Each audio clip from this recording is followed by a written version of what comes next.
So the score challenge is available now for the latest map event. So I'll be showing you guys a simple free-to-play friendly strategy on how to get 10 million score without needing to use incomplete domain Megumi. Now, obviously incomplete domain Megumi, I mentioned that specifically because he would make any kind of like score challenge a lot easier with how much like crazy debuff he's able to do. But obviously not everyone have him, especially if he reroll during the Utah festival period, etc. Right? Okay. Now even though 10 million is kind of what is required in order to get off the rewards, I'm gonna be honest with you guys, like if you take a look at the reward at 7 mil and 10 mil, it's probably not worth that much effort because they are just pretty average rewards, like just one gacha ticket. Like it doesn't really matter that much. And even at 5 mil, that's just like bragging rights for a title. So if you can only get like 3.5 mil or 4 mil, that's probably okay. Like you don't need to go too try hard on this event, to be honest. But nonetheless, if you are want that kind of bragging rights of getting as high score as much as possible, then yeah, I will be showing you guys how to do that today with a simple team, which is just your standard 3 buffers plus Utah. And obviously I'm placing Utah here because he is gonna have that color advantage against the boss. Now one thing you would probably notice that I have used my Phantom Seal on Utah, so he is actually a very high level, level 107. However, like to be honest, like if you're a day 1 player, you can probably reach that level anyway. And if you're still debating on whether to use Phantom Seal on Yuta, you definitely should. He is a limited character after all, so it's a lot harder for you to level him up because you're unlikely to get any dupes on him, etc.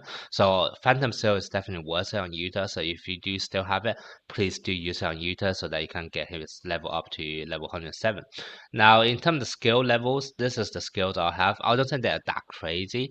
I do have Utah's skill level, ultimate skill level at level 8, and his skill 1 and skill 3, which I will also use a lot in this battle. They're also both at level 8, but that once again should be fairly easy to achieve.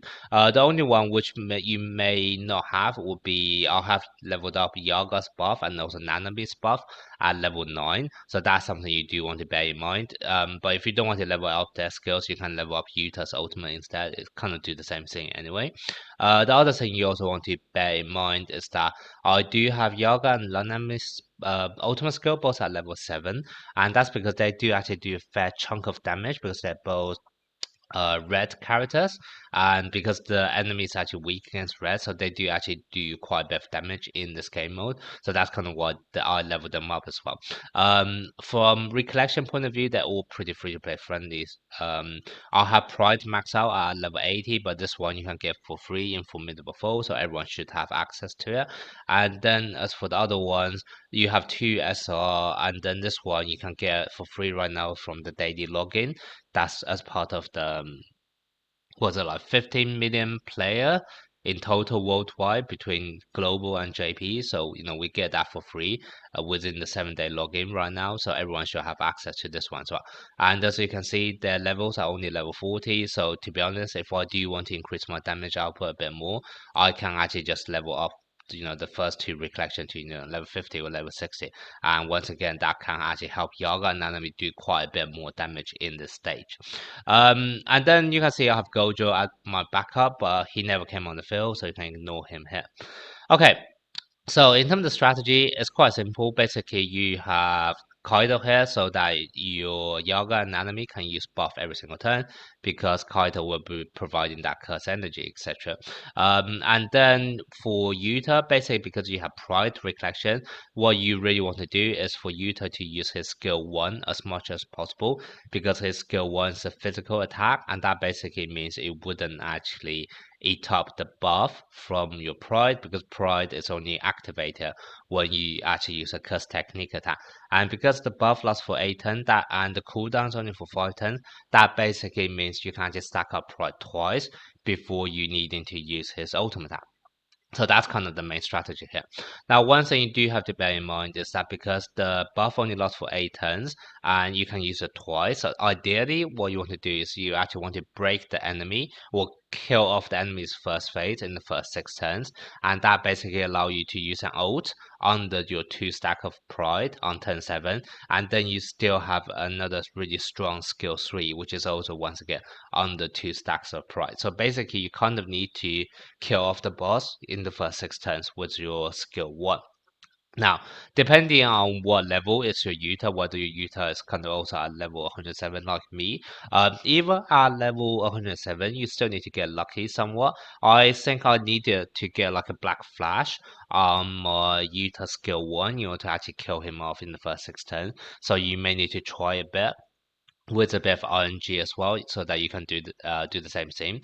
The other option is that you can also choose to use your skill 3 a bit early on, so maybe on like turn 4, in order to guarantee you are actually able to kill off the boss by turn 6, or at least the first phase by turn 6.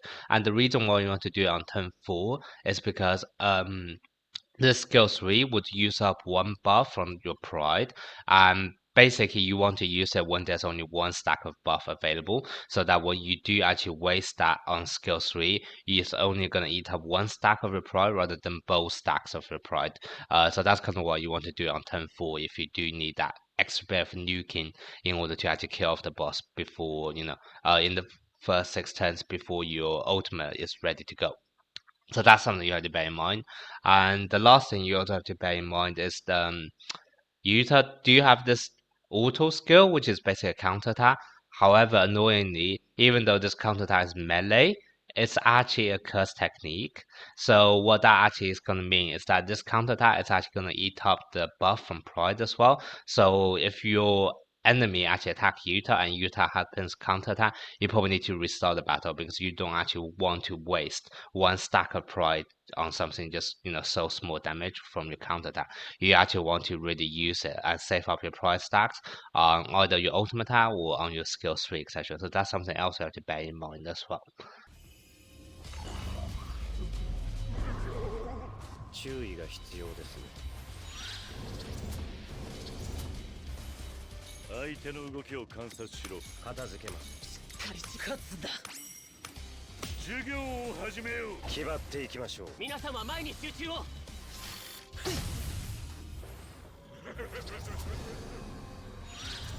相手の片付けます。考えろ。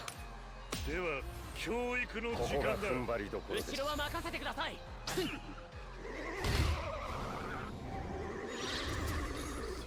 手早く勝つだ。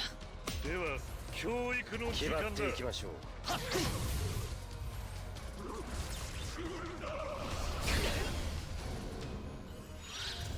死なせない。最善片付けます。今なら俺勝つだ。授業を始めよう。決まっていきましょう。片付けます。今なら俺でも勝つだ。授業を始めよう。決まっていきましょう。死なせない。最善の手早く。今なら俺でも。てか準備はいいか。では教育の時間だ。決まっていきましょう。後ろは任せてください。最後まで気は抜くな。さて準備はいい。さて行きますよ。今なら俺でも。てか準備はいいか。では教育の時間だ。ここが踏ん張りどころです。呪連素術愛してるよリカ。一緒に行こう。落ち着け。終わらせる。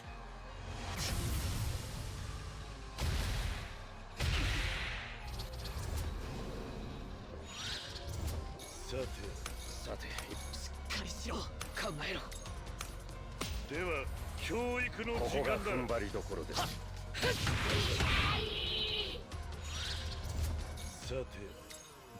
て行きます。集中するんだ。勝つだ。後ろは任せてください。行くぞ。総力戦だ。これで払い切る。対象の7対3の点を弱点にする。私からは以上です。行くぞ。今です。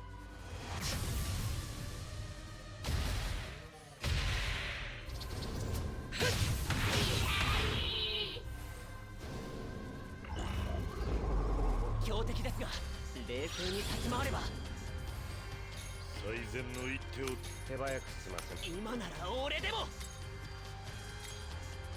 考えろ授業を始めよう決まっていきましょう後ろは任せてください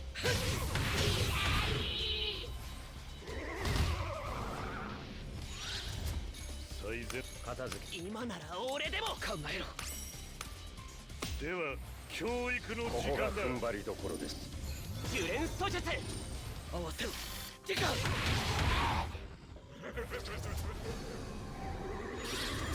相手の動きさてしっかりしろ勝つんだでは教育の時間だここが踏ん張りどころ皆様前に集中を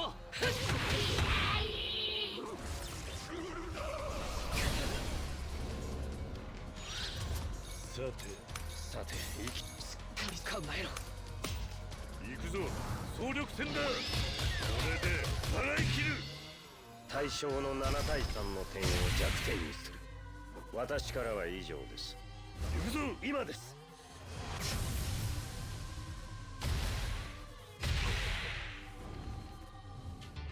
授業は終わりだ復習もしておきなさい